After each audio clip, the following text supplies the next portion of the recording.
Bueno, primero de todo agradeceros que hayáis venido a este evento y agradecerle a Rankia que impulse la difusión financiera por todo el mundo, que creo que es tremendamente necesaria, ¿no? Y que nos va a cambiar la forma en la que entendemos cómo gestionar nuestro patrimonio, nuestro dinero, nuestros ahorros. Antes de comenzar con mi presentación, querría agradeceros la acogida que he recibido. Es mi primera vez aquí en Perú y, por supuesto, en Lima.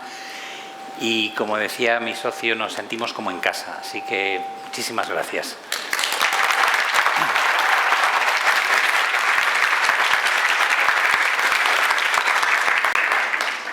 Como veis en el título de la presentación, quería hablaros de las previsiones sobre el mercado en un entorno nuevo que acaba de iniciarse, sobre todo en las economías desarrolladas.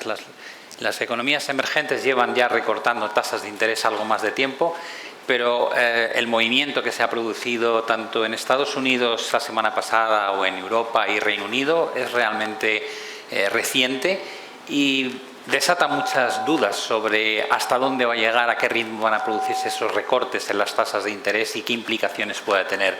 Todo ello dentro de un marco donde considero que no solamente importa el recorte, sino hasta dónde va a llegar ese recorte de tasas y cómo enlaza eso con uno de los grandes problemas que tenemos actualmente en el mundo, que es el exceso de deuda y a las puertas de las elecciones presidenciales de la primera potencia económica del mundo, que es Estados Unidos, donde los candidatos demócrata y republicano tienen como previsión aplicar una política fiscal diametralmente opuesta.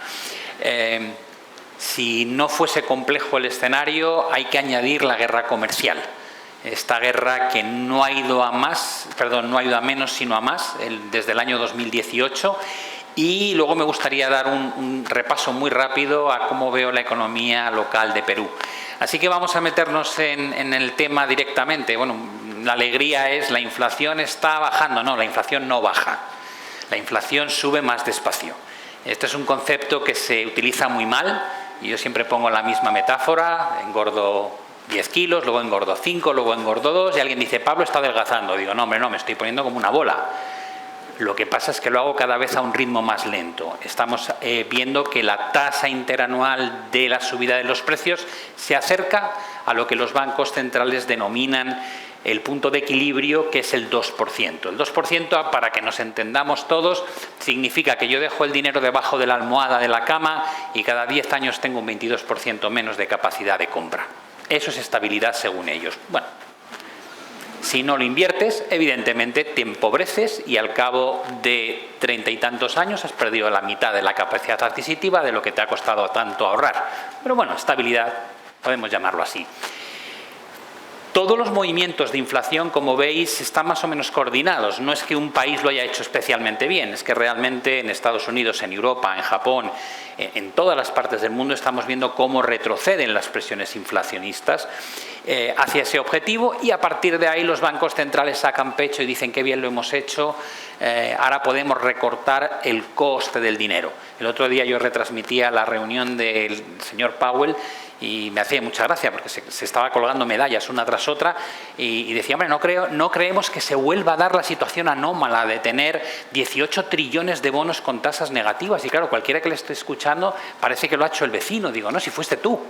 Tú pusiste los tipos al cero y llamaste a Christine Lagarde para que los pusiese al menos 0,50 y a Kuroda en Banco de Japón para ponerlos en el menos 0,10. Habéis sido vosotros. O sea, hablan de las anomalías como si fuesen ajenas a ellos cuando realmente han sido los que han creado esa aberración cuando siempre digo que lo mejor es poner a prueba las cosas en el mundo ciudadano. Y dices, tú metes en una Excel el tipo de interés negativo y te sale un error.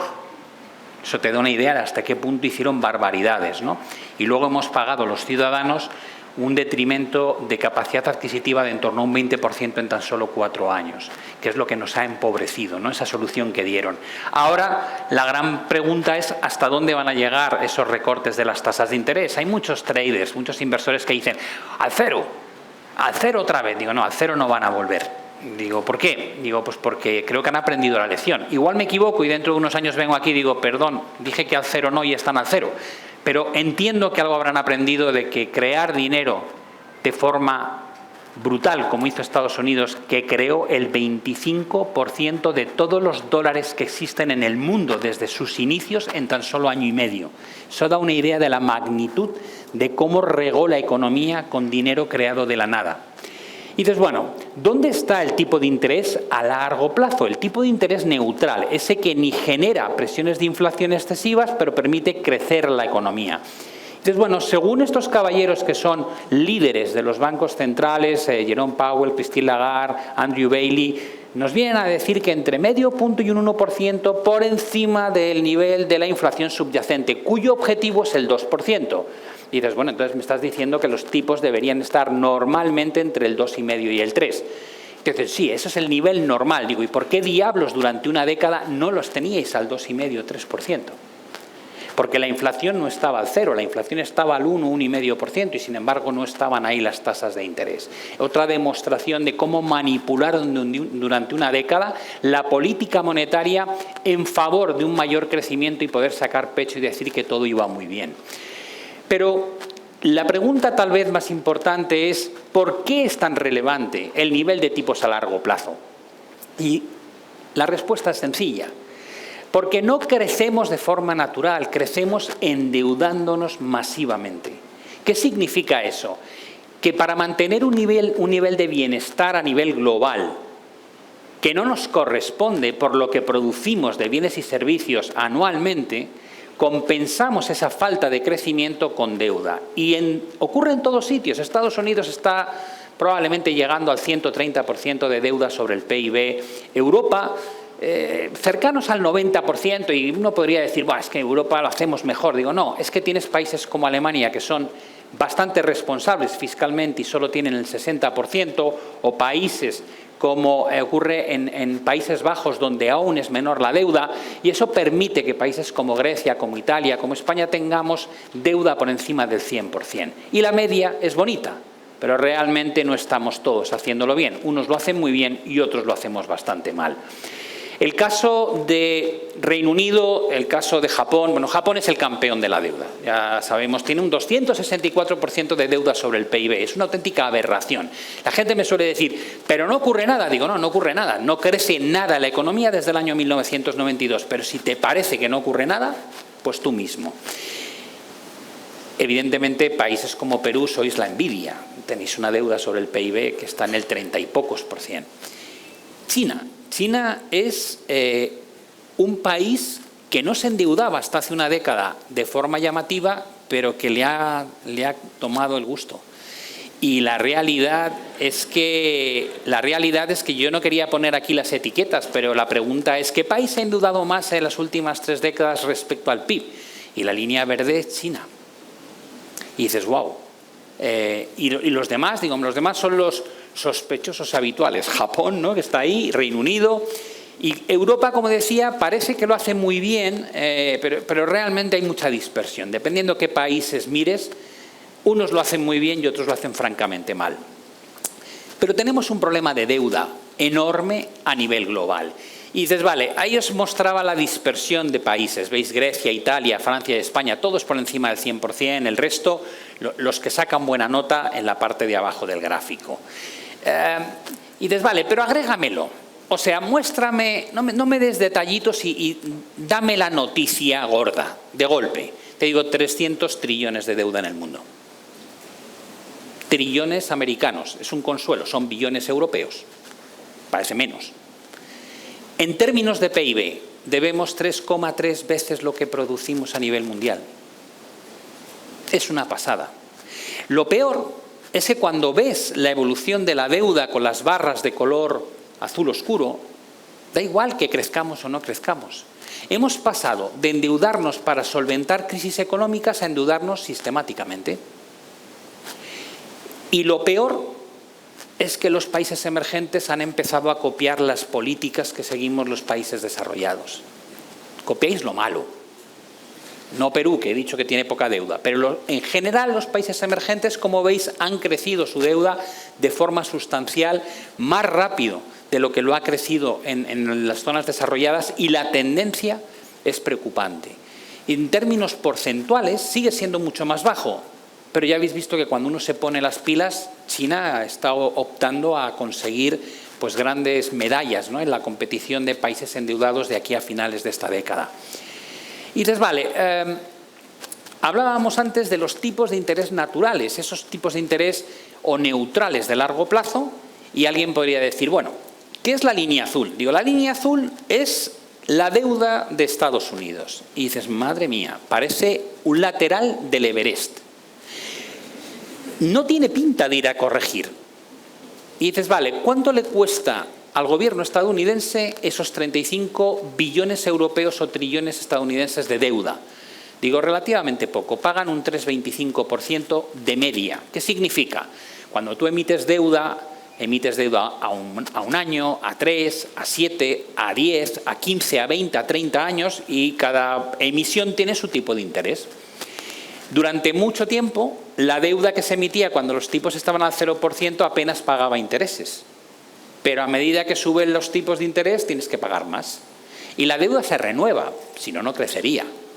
Y dices, vale, ¿qué ha ocurrido durante 2022 en adelante? Digo, pues que toda la deuda que se ha tenido que renovar se ha renovado a tipos mucho más altos. ¿La media cuál es? 3,25. Y dices, vale, pero estamos con tipos de interés que rondan el 5%. Digo, sí, pero todavía no has visto la traslación de toda esa deuda a las emisiones nuevas. Con lo cual, la realidad es que con un 3,25 es lo que paga realmente el Tesoro. Y dices, de acuerdo. Si los tipos neutrales a largo plazo están entre 2,5 y 3, que es lo que hemos dicho al principio, ¿cuánta mejora va a sentir el Tesoro con la bajada de tasas? Digo, ninguna. ¿Hasta cuándo? Hasta que baje del 3. Pero si el tipo neutral es 2,90 y ya pagan solo un 3,25, ¿cuánta mejora van a tener? Digo, nada, prácticamente nada. Entonces, vale, no tienen casi mejora, lo cual quiere decir que la cantidad de coste de pago de intereses sobre la deuda que ya han emitido va a ser más o menos estable, pero como se endeudan cada año más, el monto cada vez es mayor. Digo, sí. En la gráfica de arriba veis lo que va a representar el pago de intereses. Dices, oye, la parte rosa cada vez es más grande. Digo, claro. Y abajo la previsión de la Oficina de Presupuestos del Congreso de Estados Unidos, que son unos cachondos, porque te dicen, esta es nuestra previsión, que es feísima, porque lo que estás diciendo es que la deuda pública que va a haber en Estados Unidos se va a disparar de aquí a 2055 hasta cotas del 175%. Se van a japonizar. Pero es que lo más curioso de este tema es que en ese pronóstico de la línea de abajo que veis que crece de forma lineal, el punto de partida es suponiendo que no haya ninguna recesión de aquí a 2055. Digo, hombre, ¿en qué cabeza cabe prever que en los próximos 20, 30 años no va a haber ninguna recesión cuando históricamente cada 10 años hay una? Bueno, ellos parten de una situación idílica. ¿Por qué importa? Digo, porque cuando hay una recesión tú recaudas mucho menos vía impuestos. Impuestos de sociedades que ganan menos dinero, gente que no trabaja y que por tanto no tributa en el impuesto sobre la renta, con lo cual eso es el escenario idílico. En cuanto haya un tropezón, te vas a encontrar con un coste de la deuda y un endeudamiento global que se acercará más al 200% que no al 175%. Y de hecho, los pronósticos lo que nos dicen es que esa curva de color rojo que pone net interest es lo que van a destinar al pago de intereses. Es decir, que de todo lo que recaudan vía impuestos, la partida que probablemente va a estar lidiando en el primer puesto va a ser simplemente pagar los intereses de la deuda en la que han incurrido. A la derecha hay dos pronósticos. ¿Cómo va a crecer el pago de intereses si los tipos de interés apenas se mueven o si los tipos de interés bajan 200 puntos básicos? Está muy bien, hemos visto una bajada de 50, habría que bajar otros 150 puntos básicos. Y dices, bueno, ya con eso me arreglas el cuerpo. Digo, no, con eso creces menos, es decir, más lento. Pero el coste del pago de intereses no va a disminuir. Tenemos a la primera potencia económica del mundo con un pronóstico en el que la mayor partida presupuestaria va a ser simplemente pagar la deuda que han ido acumulando durante los últimos años. Y esa cantidad va a hacer que la deuda total probablemente se aproxime en las próximas décadas a niveles del 175, en el mejor de los casos probablemente el 200% en el peor.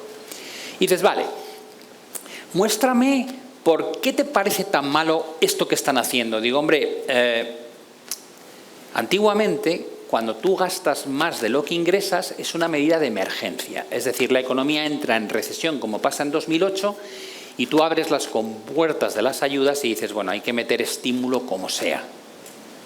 El problema es que Estados Unidos desde hace ya unos años está creciendo por encima de su punto de equilibrio y a pesar de eso el déficit público está siendo como el que se utilizaba antiguamente para sacar a la economía americana de la recesión. Siempre pongo metáforas que no son financieras. Si yo tengo 39 de fiebre y me tomo algún tipo de antibiótico y medicinas para bajar la calentura o la fiebre, está bien. Pero si mantengo esa política y sigo tomando antibióticos y medicinas a lo largo de los siguientes 3 años, cuando me encuentro con alguien, la pregunta no es ¿cómo vas con la enfermedad? La pregunta es ¿cómo llevas ser drogadicto? Porque no hace falta. Estados Unidos es un drogadicto del estímulo monetario y fiscal. Lo peor cuando eres drogadicto es que cada vez te hace menos efecto la medicación. Aquellos que toman continuamente calmantes, ibuprofeno, paracetamol, hay un momento en que necesitan una dosis de algo más fuerte para que noten el efecto. Y eso es lo que se ve en el gráfico de abajo. El gráfico de la parte inferior izquierda lo que te muestra es cuántas dosis de droga, de deuda, necesitas para generar una unidad de crecimiento económico. Hasta el año 2000, digamos que podías tomarte el paracetamol y te hacía mucho efecto. Y a partir de entonces las cosas se tuercen. Y ahora casi necesitan 4 unidades de deuda para conseguir el efecto de una unidad de mejora. Mejora entendido como una unidad de crecimiento económico. Y eso evidentemente es un problema. Encima, la forma en la que lo hacen la están exportando al resto del mundo y la previsión es que solamente el pago de intereses a nivel global va a representar en torno a 2 trillones a lo largo de los próximos años hasta acabar esta década. Además hay que renovar la deuda de las empresas. Estábamos hablando hasta ahora de la deuda de los gobiernos. Hay que conseguir renovar la deuda de las empresas, esa que obtuvieron cuando los tipos estaban al 0%. Y esa deuda, como veis, pasa de 2 trillones a 4,52 y de 4,52 a 7,30 y encima está concentrada en la deuda más especulativa. Es un caldo de cultivo muy bueno para que pueda haber un accidente. No quiere decir que lo haya seguro, pero sí es un caldo de cultivo peligroso. Y se concentra especialmente, como veis en la parte de abajo, en Estados Unidos. Llegamos al problema de Kamala Harris y Donald Trump. Dices, vale, la carrera está empatada, pero ambos parece que quieren no hacer frente al problema del endeudamiento. En el caso de Kamala lo que pretende es tejer una red de ayuda social y en el caso de Donald Trump lo que quiere es bajar impuestos. Uno quiere gastar más y el otro quiere que se recaude menos. Ninguna de las dos fórmulas va a conseguir frenar la situación de endeudamiento crónico de Estados Unidos. Y a eso le tenemos que meter un problema. En eso sí se ponen de acuerdo. China tiene toda la culpa de todo. La guerra comercial que comenzó Donald Trump, en el caso de Joe Biden, ha decidido que hay que seguir con ella y de hecho ha tenido más impacto durante el mandato de Biden que de Donald Trump. La carrera electoral está cerca, estamos a un mes y poco y no hay un empate técnico. La última que he mirado esta mañana, 49% de apoyo electoral hacia Kamala, 44% hacia Donald Trump. Pero ya sabemos que en el último momento las cosas pueden cambiar. Le dio una vuelta Donald Trump hace un tiempo, con lo cual no hay que descartar que pueda ocurrir algo similar. Como digo, no debería preocuparnos mucho quién gana porque da la sensación de que podemos estar seguros que la deuda va a seguir creciendo. ¿Cuál es la conclusión a la que uno llega cuando ve este tipo de situaciones? Estamos entrando en una nueva era de realidad económica que está dominada por ciertas cosas. Por un lado, política monetaria menos restrictiva, pero no con visos de volver a lo que era el periodo 2010-2020. Un entorno donde parece muy difícil que no sigamos apuntalando el crecimiento económico con deuda. De hecho, Mario Draghi saca un reporte recientemente en Europa que ha movido los cimientos de Europa y ha venido a decirnos: somos lo peor. China y Estados Unidos nos están pasando por la derecha y por la izquierda y no nos enteramos. Tenemos que ponernos las pilas, y es verdad. Y en las recomendaciones emitamos deuda conjunta para hacer inversión en I+D. Digo, me no fastidies. Hasta aquí vamos muy bien, pero no me des la solución en la deuda, que es el gran problema del mundo. Estamos completamente adictos a este tipo de soluciones. La guerra arancelaria va a suponer un riesgo de costes de los bienes y servicios más elevados. De momento la inflación está evolucionando favorablemente, pero si Donald Trump lleva a cabo la imposición de aranceles como pretende de forma masiva sobre productos chinos y China toma decisiones equivalentes en sentido opuesto, no hay que descartar que la inflación a lo mejor no vuelve ni mucho menos a donde estábamos, pero se estabiliza en cotas incómodas, no del 2%, sino entre el 2 y el 3%, lo cual automáticamente hace que los tipos no puedan bajar por debajo del 3% y el problema de la deuda empieza a ser mucho más grande de lo que habíamos previsto originalmente. Y luego tenemos algo a lo que nos hemos acostumbrado, la inestabilidad geopolítica cada vez mayor.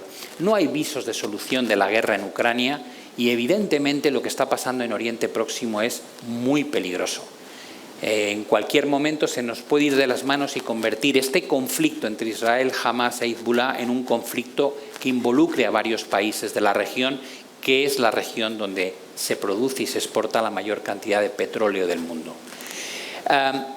No quiero dejar esta charla sin contar algo positivo. Hay algo prometedor que llevamos experimentando desde hace prácticamente año y medio y es la nueva revolución tecnológica que hemos llamado inteligencia artificial.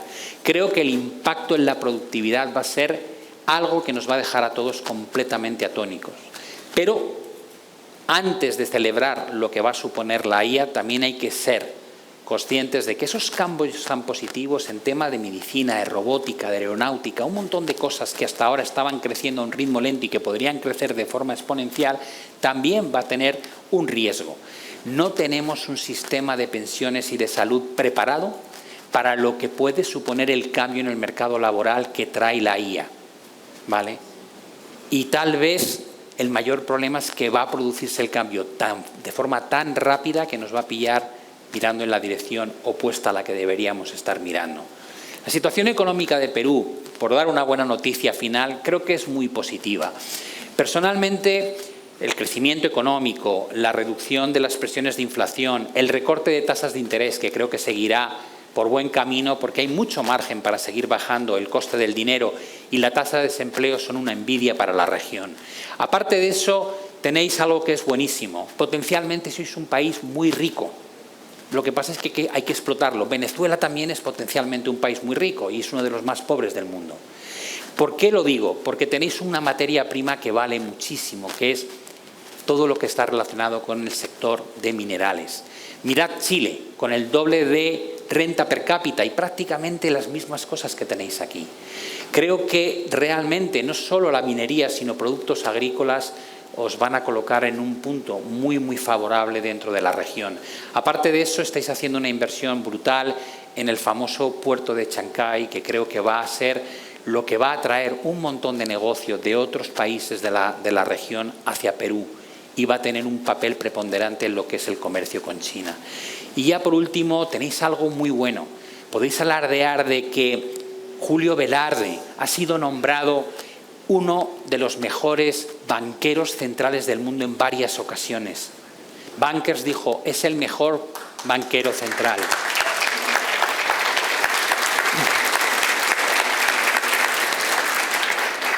En un mundo donde los bancos centrales no hacen más que cometer errores y aberraciones que sustentan este endeudamiento crónico, creo que eso es un as en la manga buenísimo. Además, tenéis un departamento de Economía y Finanzas que se ha mostrado con una reputación altísima en los momentos de crisis. Creo que es un lujo tener eso y es una manera de exportar tranquilidad para los inversores, con lo cual se traduce en estabilidad tanto en el tipo de cambio de la moneda como a nivel jurídico en el país. Así que, por ese lado, mi más sincera enhorabuena. No da tiempo a más, me están marcando ahí que se ha acabado el tiempo de 20-25 minutos. Yo por la tarde doy una ponencia.